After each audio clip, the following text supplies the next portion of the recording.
Sorry, उठ जा बेटा, सुबह हो गई। अच्छा हाँ, उठ के फिर पढ़ भी लो।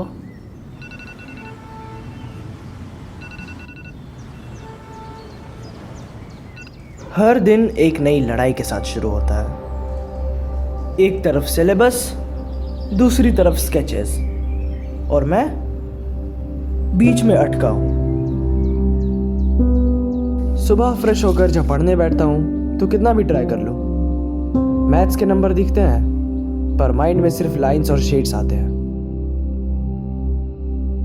नोट्स खुल जाते हैं पर स्केचबुक बुला ही लेती है। इसलिए कभी कभी स्केचबुक छिपाने के अलावा कोई ऑप्शन नहीं बचता। पर क्या स्केचबुक छुपा देने से आर्टिस्ट की स्किल भी छुप जाएगी? नहीं, एक आर्टिस्ट अपनी स्किल को कहीं पर भी दिखा सकता है। तो मैंने अपने नोट्स कॉपी में ही ड्रॉ करना शुरू कर दिया। ये मेरी आदत सी हो गई है पढ़ते पढ़ते डूडल करने की, जो कि ऑब्वियसली गलत है। मुझे पढ़ते वक्त सिर्फ पढ़ने पे ध्यान देना चाहिए। बट ये आर्ट मुझे पढ़ाई से काफ़ी बार डिस्ट्रैक्ट कर देती है। लेकिन मैं पूरी कोशिश करता हूँ कि मैं आर्ट और स्टडीज़ दोनों को मैनेज कर सकूँ, रूटीन बनाकर, जो कि मैं बना लेता हूँ पर फॉलो नहीं कर पाता। तो मेरी सुबह तो किसी तरह आर्ट और स्टडीज़ के स्ट्रगल से बीत गई, पर अब दिन में मैं अपना पूरा टाइम आर्ट को दूंगा।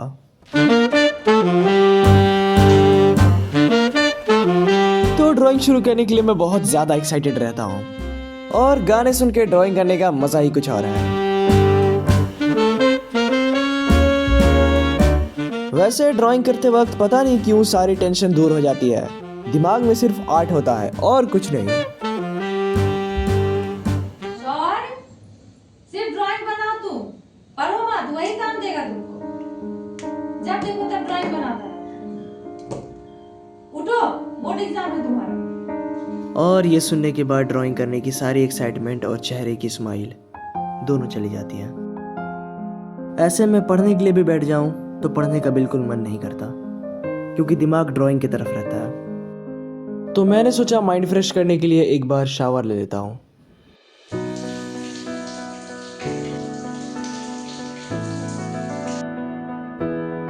शावर लेने के बाद मेरा माइंड काफी रिलैक्स हो जाता है,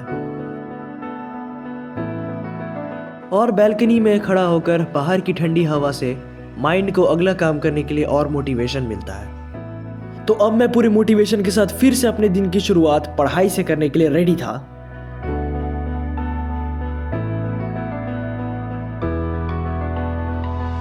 नोटबुक ओपन कर लिया और पेन लेकर मैं फिर से रेडी था पढ़ाई शुरू करने के लिए। और इस बार बिना किसी डिस्ट्रैक्शन के फुल कंसंट्रेशन के साथ मैंने पढ़ाई शुरू कर दी।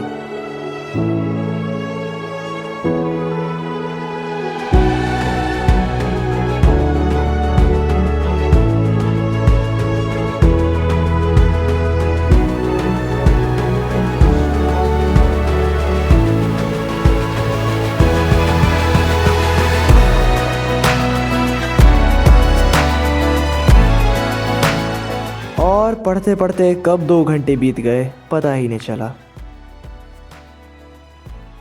तो मैंने सोचा थोड़ी देर ब्रेक ले लेता हूँ, और मेरी नज़र पड़ गई मेरी स्केचबुक पे।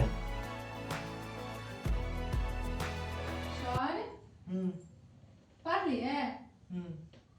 तो ठीक है, थोड़ा ड्राइंग बना लो। वीडियो भी तो कंप्लीट करना है ना। ठीक है, बना लो थोड़ा सा। और ये सुनने के बाद की फीलिंग पूरे दिन की सबसे बेस्ट फीलिंग होती है।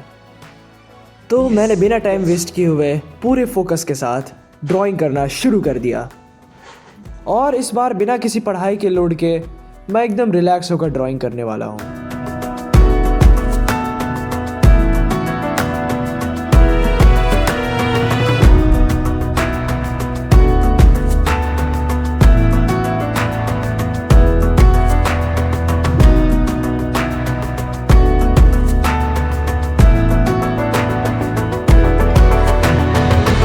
और ड्राइंग करते करते कब शाम हो गई पता ही नहीं चला।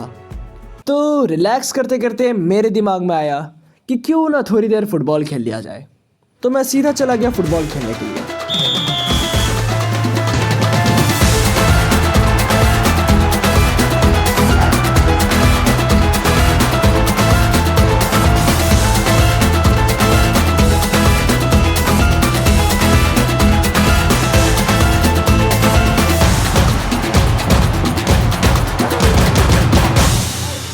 खेल के आने के बाद मैं काफ़ी ज़्यादा थक गया था, तो मैंने सोचा थोड़ी देर रेस्ट कर लूं।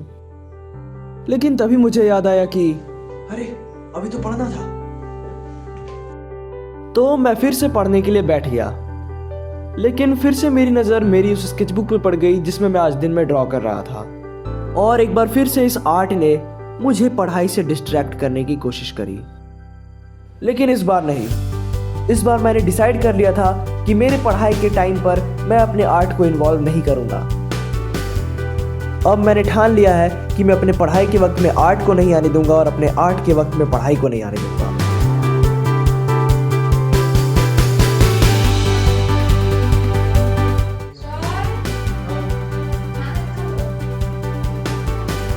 तो मम्मी ने खाना खाने के लिए बुला लिया है और मेरी आदत है कि मैं टीवी देखकर खाना खाता हूँ।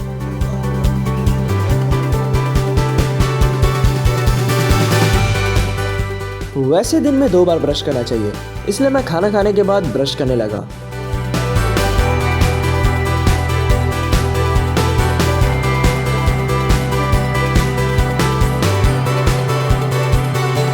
तो मैं आराम से फ्रेश होकर रूम में आ गया और मेरी नज़र पड़ गई मेरी स्केचबुक पे। और इसे देखने के बाद मैं कल फिर से ड्रॉ करने के लिए और ज़्यादा एक्साइटेड हो गया और इसे आखिरी बार बाय करके सोने चला गया। लेकिन बेड पर जाने के बाद भी मैं सो नहीं पा रहा था, क्योंकि मैं सोच रहा था कि आज के दिन मैंने क्या सब सीखा है और क्या सब प्रोग्रेस किया है, और कल के दिन मैं क्या सब सीखूंगा और क्या सब प्रोग्रेस करूंगा, और कल का दिन कैसा जाएगा। और यही सोचते हुए मेरी आंख लग गई और मैं सो गया। And that's how I keep balancing the deadlines and the dreams. Sorry, उठ जा बेटा। अच्छा हाँ, उठ के फिर पढ़ भी लो।